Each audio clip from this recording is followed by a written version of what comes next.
BBC, should they be playing the anti-Starmer song that is now at the top of the official download charts? Please call on this. It's called Freezing This Christmas. It's a charity single raising money for pensioners who've had their winter fuel benefits cut by Labour. Let's have a proper listen. Try to imagine a house that's full of cold.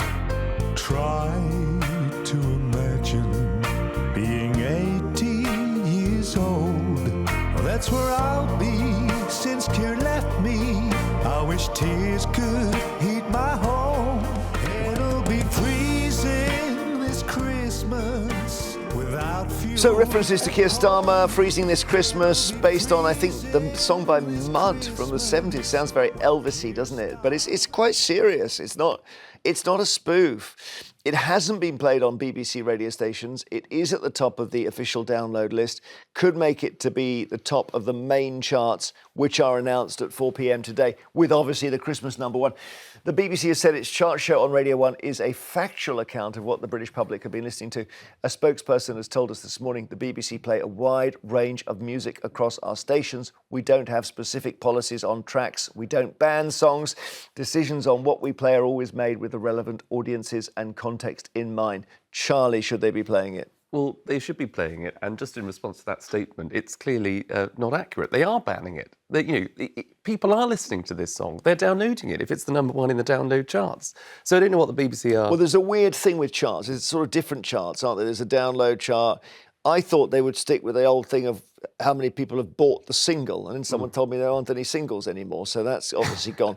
So I don't know what a chart is, to be frank. But it's obviously a popular... I mean, obviously there's political motivations behind it. All the proceeds of the song, when it's downloaded, people pay, it goes to charity. Politicians don't get a free ride, and the BBC can't just decide what they should or shouldn't play to protect or not. It's overtly political, though. What do you think? Come on now, Charlie. Be realistic. It would be really strange if you heard this song on the BBC. It's simply not the kind of song you would hear on a normal station. It is very sensationalistic, and I'm not saying. Look, I hope the charity does well. I hope a lot of people donate, because I don't think that there should be winter fuel payments for millionaires, but I do think that people who are in need should be receiving some kind of support to heat their homes, especially for the elderly. But it would be extremely bizarre. And also, so you are saying that if people are listening to a song, it should be played on the BBC. Yes. So if a song contained a slur, a curse word, and you had AI bots downloaded it consistently just to troll the BBC and force them to play it, would you want That's the a good BBC point. to Yeah, well, play it? there is a bit of a precedent, because when Mrs Thatcher died in 2013, there was a campaign to get this song to #1. Let the joyous news be spread, the wicked are rich and lost is dead.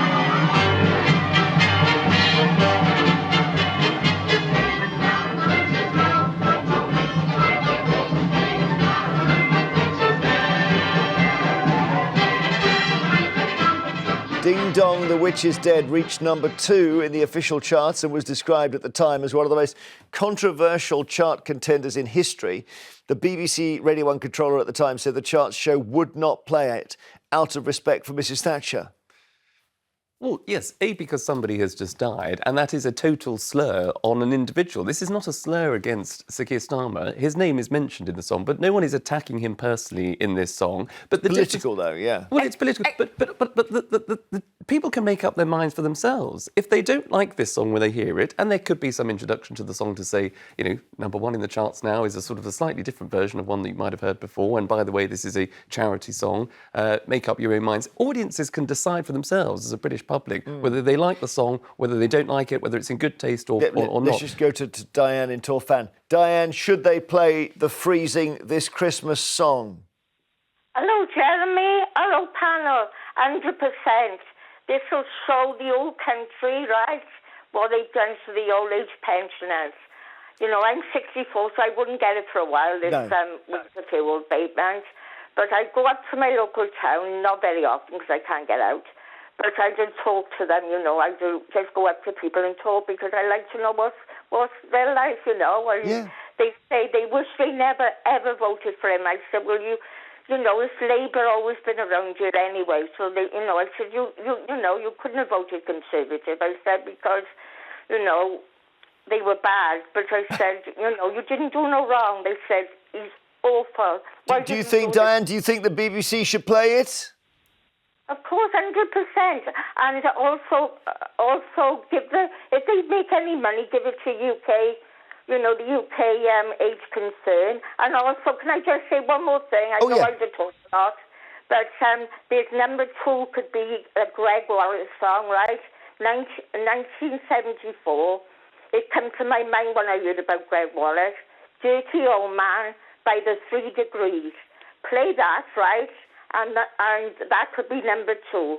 And, them 2 songs... I don't know the song Dirty Old Man by the 3 Degrees.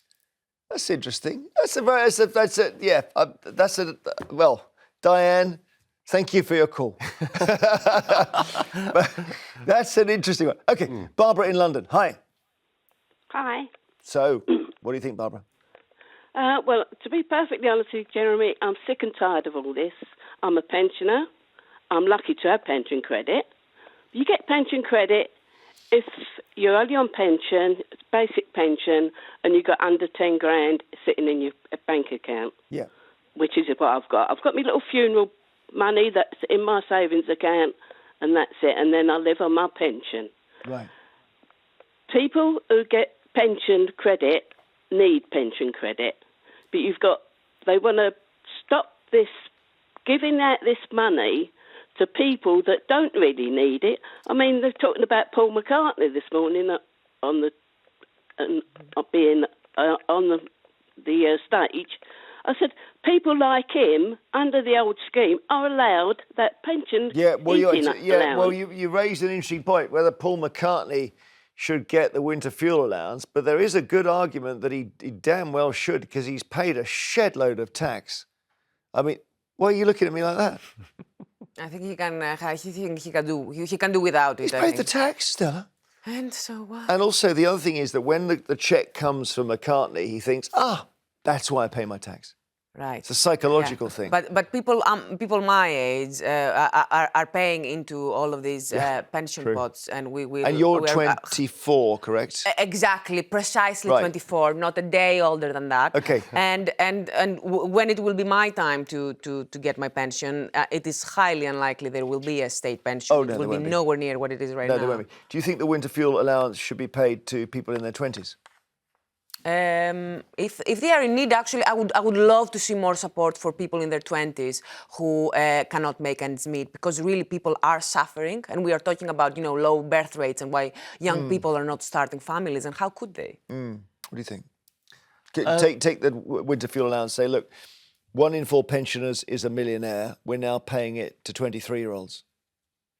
Well, I mean... Because they've got nothing. They've got no houses, they've got nothing. Well, that's the point. I mean, I don't know how that works. If you can't own your own home, then... I mean, if you're renting, maybe there could be some sort of... Oh, you've got nothing to heat. You've got nothing to heat. You don't own it. So... Blimey. But I agree. I think you can reasonably argue with someone to say, look, if you're a pensioner of particular income, or you've got savings or whatever, you might not need a little bit of help over Christmas, but over the winter. You don't think Paul McCartney should get one? No, I don't. I think he's paid into the system very well, but he's also reaped a lot of benefits from what he does, and has a very, very nice life. He's done that himself. But and he's benefited, and that's great. But I think even he would say, look, actually, I don't. If it can be given to someone is in more need of it, then I think he'd probably sign up to that. But that doesn't take away the point that actually people should be listening to this song if people want to hear it, and the BBC should be playing it. All right, well, you disagree on that. Murray in Norwich, should the BBC play the song? Yes, I think they should. I've been a trade unionist and a activist. I can remember when in my teens going out putting in leaflets through the door called Love Locked Out, which at that time was the Labour policy to increase the number of houses for the young and the people just starting out. Of course, we've got no council's houses thanks to Maggie. So I was fighting against her. And I'll fight against this guy.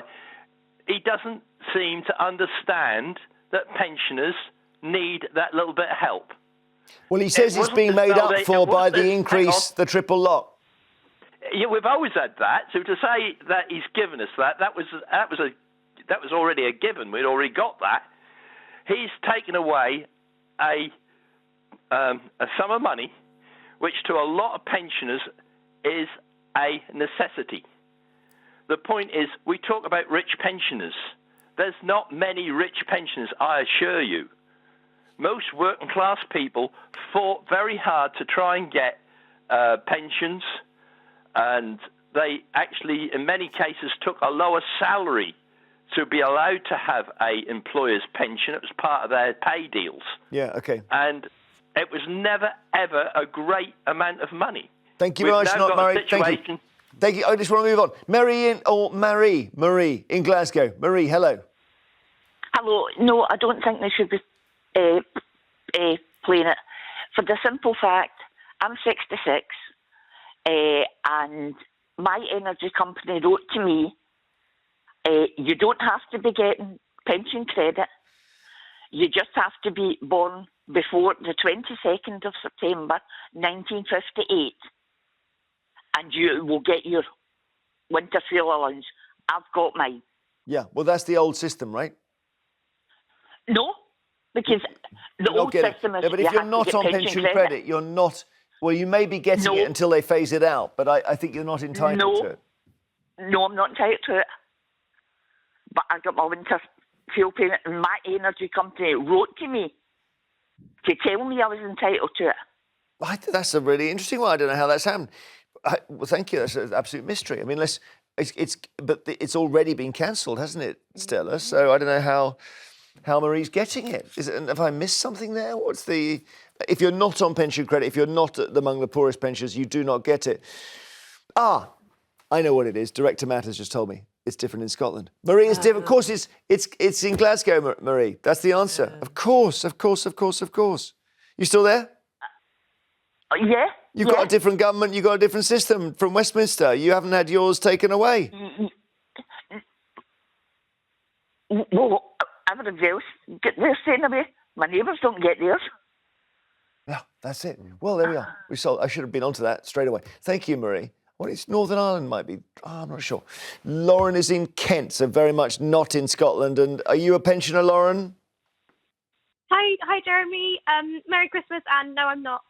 No, as soon as you spoke. Also, I think Lauren is not a pensioner's name. Actually, there aren't any pensioners called Lauren. So you're. Yeah, no, I don't think it is. Do you agree with those who are saying, Estella's saying, it's the young who need the help? No, I know. I haven't answered about the BBC playing Starmer song. Oh yeah, go on, tell me about that.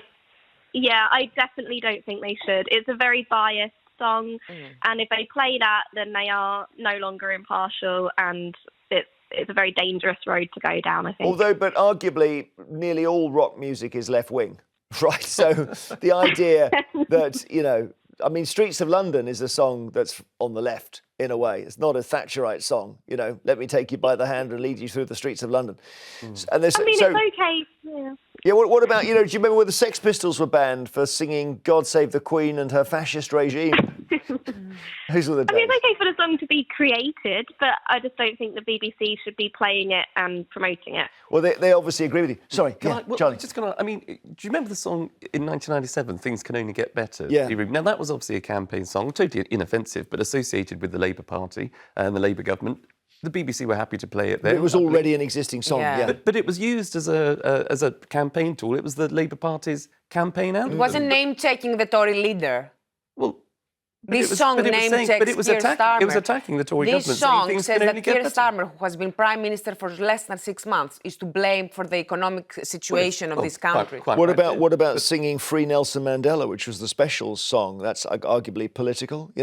It's once you get into this thicket, you never emerge. Lauren, thank you. And sorry I confused Lauren with a pensioner. I thought, as soon as she spoke, I thought, no.